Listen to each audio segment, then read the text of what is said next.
بسم اللہ الرحمن الرحیم۔ آج کے اس ایپیسوڈ میں ہم بات کریں گے سر سید کے علمی خدمات اور سر سید کی تصانیف کے متعلق۔ سر سید کی تصانیف کی فہرست میں جو ایک رسالہ موسوم بہ نمیقہ و زبان فارسی تصور شیخ کے بیان میں ہے، اس کی نسبت سر سید کہتے تھے کہ میں نے اسے شاہ احمد سعید صاحب کو دکھایا تھا۔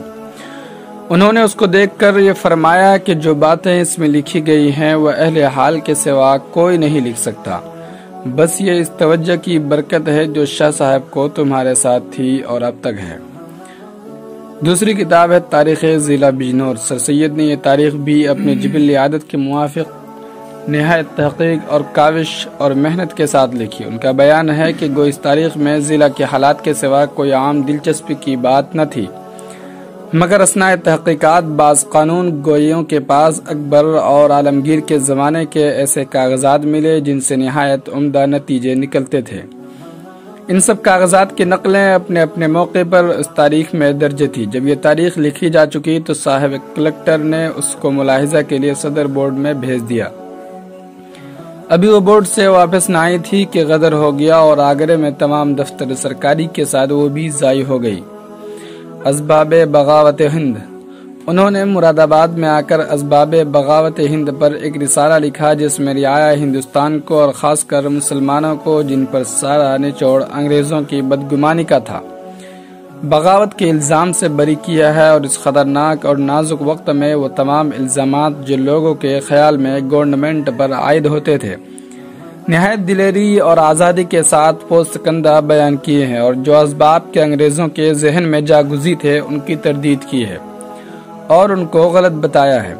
اس کی 500 جلدیں چھپ کر ان کے پاس پہنچ گئی۔ جب سر سید نے ان کو پارلیمنٹ اور گورنمنٹ انڈیا بھیجنے کا ارادہ کیا تو ان کے دوست مانے آئے، اور ماسٹر رام چند کے چھوٹے بھائی رائے شنکر داس جو اس وقت مراد آباد میں منصف اور سر سید کے نہایت اچھے دوست تھے، انہوں نے کہا کہ ان تمام کتابوں کو جلا دو اور ہرگز اپنی جان کو خطرے میں نہ ڈالو۔ سر سید نے کہا، میں ان تمام باتوں کو گورنمنٹ پر ظاہر کرنا ملک اور قوم اور خود گورنمنٹ کی خیرخواہی سمجھتا ہوں، بس اگر ایک ایسے کام پر جو سلطنت اور رعایا دونوں کے لیے مفید ہو مجھ کو کچھ گزند بھی پہنچ جائے تو گوارا ہے۔ رائے شنکر داس نے جب سر سید کی آمادگی بدرجہ غایت دیکھی اور ان کے سمجھانے کا کچھ اثر نہ ہوا تو وہ آبدیدہ ہو کر خاموش رہے۔ لارڈ ککنگ نے فروخ آباد میں دربار کیا اور سر سید بھی اس دربار میں بلائے گئے تو وہاں ایک موقع پر Mister Cecil Beadon foreign secretary government India سے مٹ بھیڑ ہو گئی۔ جب ان کو معلوم ہوا کہ سید احمد خان یہی شخص ہے اور اسی نے اسباب بغاوت پر وہ مضمون لکھا ہے تو سر سید نے دوسرے روز علیحدہ مل کر اپنی نہایت رنجش ظاہر کی اور بہت دیر تک تلخ گفتگو ہوتی رہی۔ انہوں نے کہا کہ اگر تم گورنمنٹ کی خیر خواہی کے لیے مضمون لکھتے تو ہرگز اس کو چھپوا کر ملک میں شائع نہ کرتے، بلکہ صرف گورنمنٹ پر اپنے یا رعایا کے خیالات ظاہر کرتے۔ سر سید نے کہا، میں نے اس کتاب کی 500 جلدیں چھپوائی تھی، جن میں سے چند جلدیں میرے پاس موجود ہیں اور ایک گورنمنٹ میں بھیجی ہے، اور کچھ کم 500 جلدیں ولایت روانہ کی ہیں جن کی رسید میرے پاس موجود ہے۔ میں جانتا تھا کہ آج کل بسبب غیظ و غضب کے حاکموں کی رائے صائب نہیں رہی، اور اس لیے وہ سیدھی باتوں کو بھی الٹی سمجھتے ہیں، اس لیے جس طرح میں نے اس کو ہندوستان میں شائع نہیں کیا اسی طرح انگریزوں کو بھی نہیں دکھایا۔ صرف ایک کتاب گورنمنٹ کو بھیجی ہے، اگر اس کے سوا ایک جلد بھی کہیں ہندوستان میں مل جائے تو میں فی جلد 1000 روپیہ دوں گا۔ مسٹر بیڈن کو اس بات کا یقین نہ آیا اور انہوں نے کئی بار سر سید سے پوچھا کیا فی الواقع اس کا کوئی نسخہ ہندوستان میں شائع نہیں ہوا۔ جب ان کا اطمینان ہو گیا پھر انہوں نے اس کا کچھ ذکر نہیں کیا اور اس کے بعد ہمیشہ سر سید کے دوست اور حامی و مددگار رہے۔ ولایت مصر جان کے فارن سیکریٹری وزیر ہند سے پرائیویٹ ملاقات ہوئی تو ان کے میز پر ایک دفتر کاغذ کا موجود تھا۔ انہوں نے ہنس کر کہا کہ کیا تم جانتے ہو یہ کیا چیز ہے؟ یہ تمہارا رسالہ اسباب بغاوت اصل اور اس کا انگریزی ترجمہ ہے، اور اس کے ساتھ وہ تمام مباحثات ہیں جو اس پر پارلیمنٹ میں ہوئے، مگر چونکہ وہ تمام مباحث کانفیڈنشل تھے اس لیے وہ نہ چھپے اور نہ ان کا ولایت کے کسی اخبار میں تذکرہ ہوا۔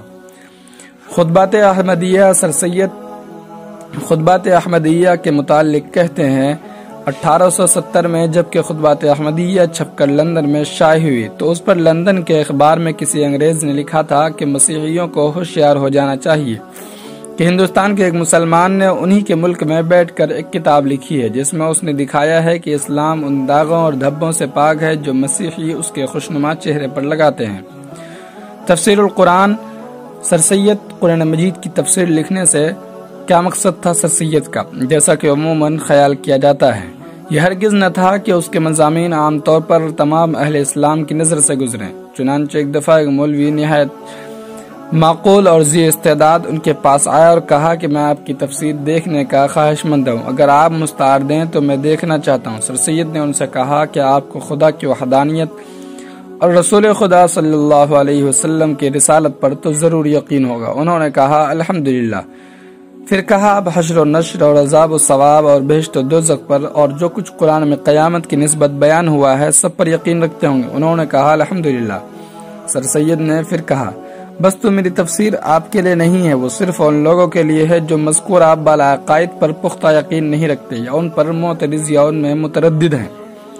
سر سید نے موقع پر تفسیر کی نسبت کہا کہ اگر زمانے کی ضرورت مجھ کو مجبور نہ کرتی تو میں کبھی اپنے خیالات کو ظاہر نہ کرتا بلکہ لکھ کر اور ایک لوہے کے صندوق میں بند کر کے چھوڑ جاتا اور یہ لکھ دے جاتا کہ جب تک ایسا اور ایسا زمانہ نہ آئے اس کو کوئی کھول کر نہ دیکھے، اور اب بھی میں اس کو بہت کم چھپواتا اور گنا بیچتا ہوں تاکہ صرف خاص لوگ اس کو دیکھ کر سکیں۔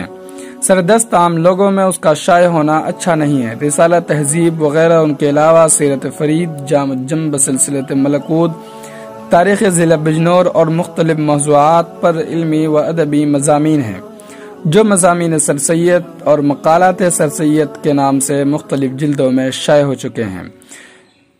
انشاءاللہ اگلے ایپیسوڈ میں سر سید کی علمی خدمات اور ان کے علمی شاخوں اور پودوں کے بارے میں بات کریں گے۔ شکریہ۔